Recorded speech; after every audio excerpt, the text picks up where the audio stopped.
Hello. Is it March 11th? I don't even know actually. Am I doing a February favorites? Yes, because I think it's worth acknowledging all of the cool finds of the year and celebrating the little things in life that bring you joy. And this is a Wellness Wednesday, so the things that can actually benefit other people. Sharing the bounty. So let's just dive right into it. I have been going more silver with blue and lavender highlights. This is a little washed out, so it looks a little bit more platinum blonde again. But I've been having very colorful hair, and I've been using Periwinkle by Fox to do that, so that is definitely a favorite. I have been dyeing my hair before washing it almost every time I wash it, and that's why it's a little bit more blonde today, is because that wasn't the case. So, for fragrance and moisturizers, I've really been loving the limited edition Valentine's Day body butter by Viore. This is where I get my rice shampoo, and now they've actually made purple shampoo for color treated hair, which I'm so excited about. I low-key manifested that. I really wanted them to make a purple shampoo that was also rice shampoo and like healthy for color treated hair. But here's my next intention for that it stops smelling like grape, because artificial grape nauseates me. And just because it's purple does not mean it needs to be grape. But this is a really great fragrance. I didn't think it would be, because I don't normally go for pomegranate, but it was on discount for Valentine's Day, and so I just added it when I was getting shampoo, and it was so good that I went back and bought 2 bars because it's limited edition.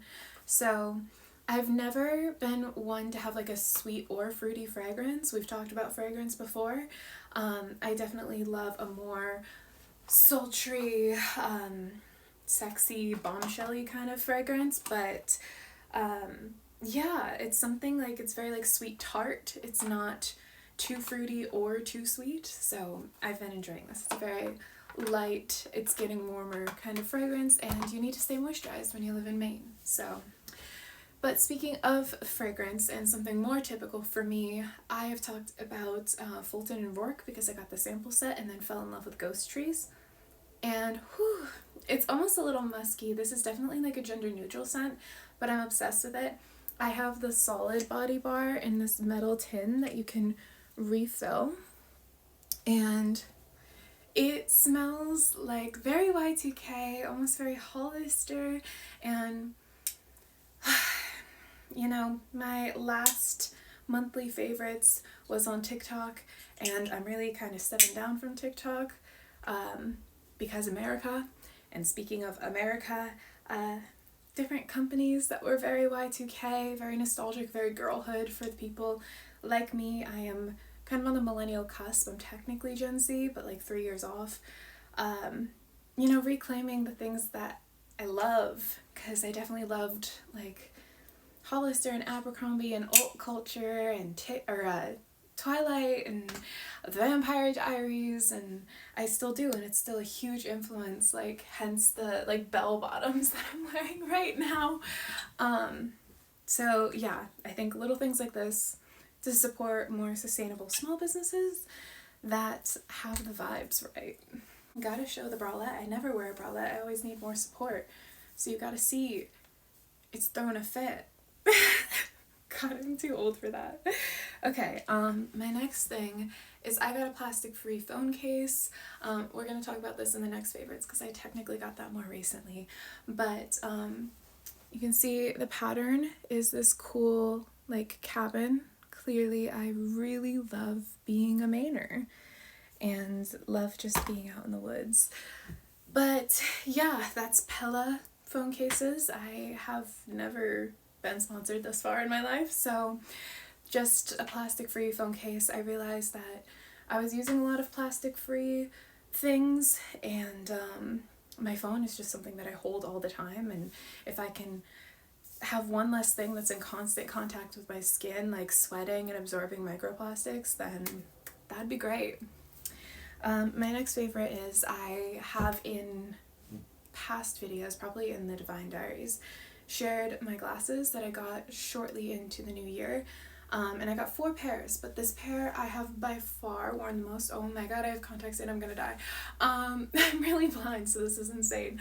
But these are my like Clark Kent vibe ones, and I'm very obsessed with them. They are my go-to. They're the ones like on my bedside table that I grab every day. My next one is this arm bangle.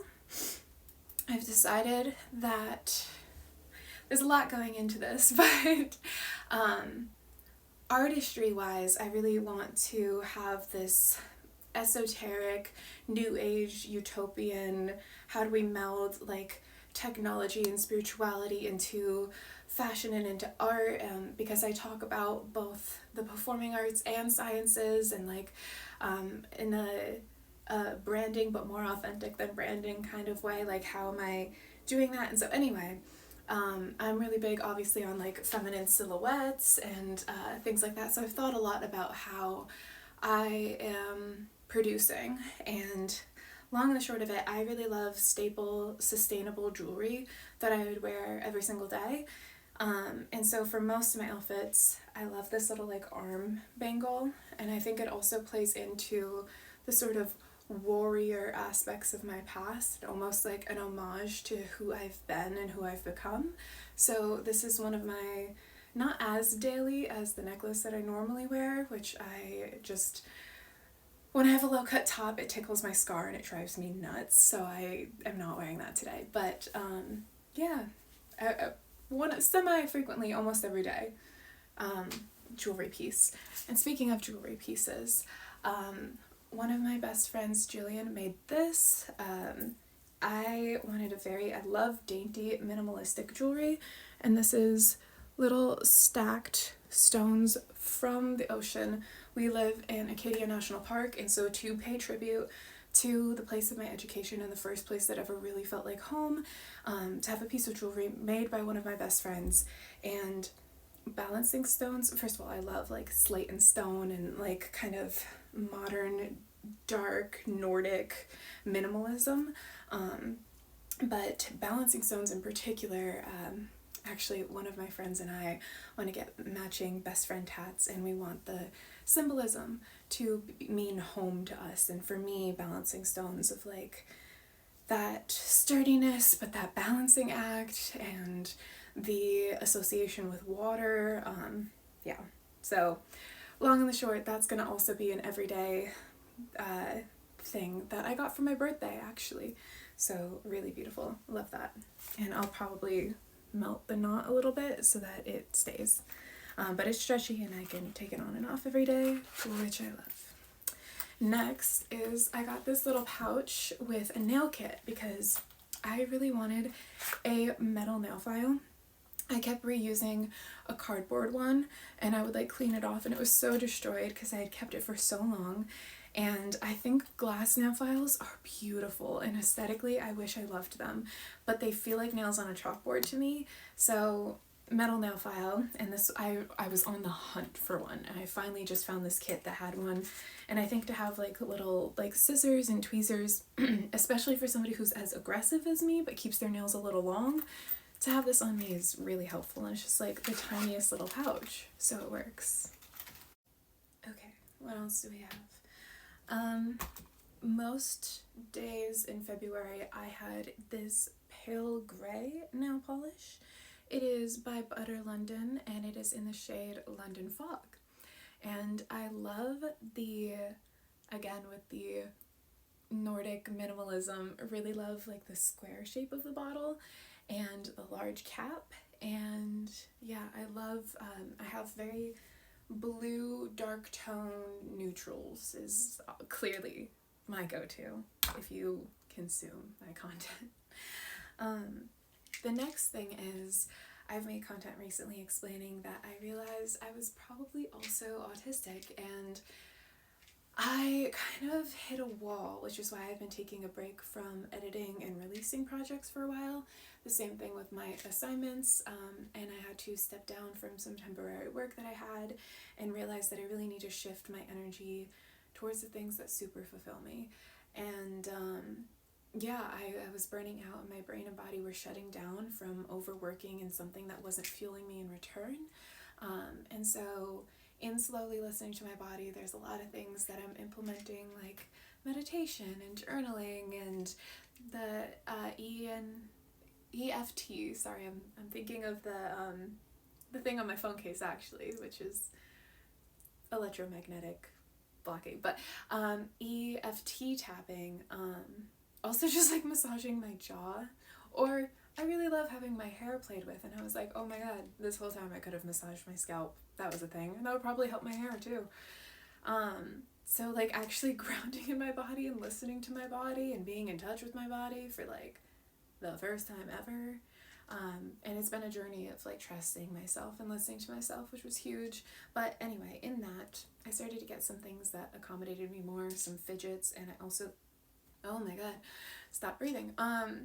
This little cute lavender pouch from Flare Audio, and I got the Calm earbuds. So they're like these little silicone things, and they have this little pull string, kind of like reusable menstrual products have that little like tab very similar to a tampon, and inside, like, you can just put the silicone in, but then you can also put these little like plastic bits in if you want it to be more dampening. And the thing is, like, it kind of is, it's shaped like your ear canal, so it just like goes in like that. And I've been wearing this to go to the dining hall, to go to classes, really anytime I'm with other people, and that's kind of all people see.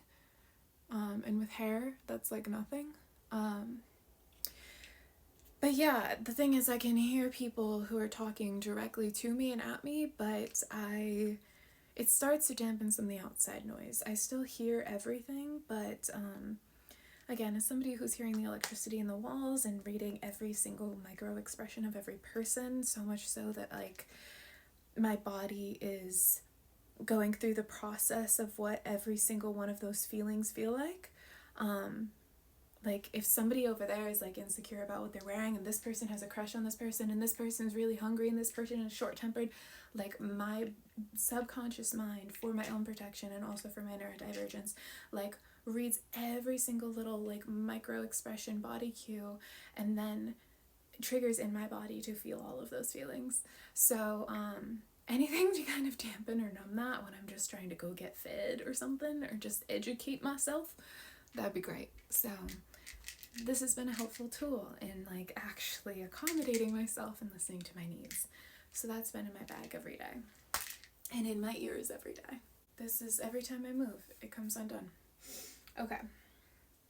And last physical thing is I got birthday cards and Valentine's Day cards, and they're all like super intimate and personal little notes that just mean the whole world to me. So that is obviously a favorite, and it feels so beautiful to be seen and known and celebrated by those that you love. And then I have some things that are not here physically. First is, I think at some point in January, I switched my search engine to xoxo, I believe is how you pronounce it, and I didn't even know about this, and several people that I go to a very, well, let's just say everybody gets a degree in human ecology, so very eco-conscious school, and a lot of people knew about that, but I didn't, and it just never come up in conversation. And so to find a search engine and a somewhat more ethical AI, which I don't use for several reasons, but mostly the water. But yeah, they plant trees, and they're legally bound, so they can't ever not do all the things that they promise they'll do. And there's, you know, several other great things that I don't know off the top of my head because I've just been using it. And, you know, like once you find something that resonates with you and you educate yourself on it, then you just like make the change and go about your life, and you're not thinking about it every day. So there's more to the company. I recommend looking it up, but yes, xoxo. The next thing is my birthday cake. I had a coworker and friend, I would say, bake me a vegan carrot cake for my birthday. And that was very kind and very delicious, and I'm very fortunate that I got to share it with my friends. And yeah, I really loved that. And finally, I write a lot of notes. I have my shot list and my journal notes and my manifestation lists and my divination log and my routines and my habit checklists and drafts for different projects and lists of different project ideas. I have so many documents going all of the time. And so I switched to an encrypted document server so that it's private and I own everything and it's not used to teach AI, and yeah, I just have the rights to my own private encrypted thoughts because I'm somebody who needs to write things out. And I like to brainstorm and draft and organize in a certain poetic manner before writing anything on paper. So yeah, I felt really good about having a online space that I can draft notes that was just completely mine. I think that was a huge reason why I didn't have a diary. I've filmed the Divine Diaries for many years, but I didn't have a paper diary for a really long time because I just didn't feel like that could be safe or personal. And so to watch that start to happen in an online space and those resources that we've become dependent on was really personally bothersome, and it kind of mirrored the politics here that to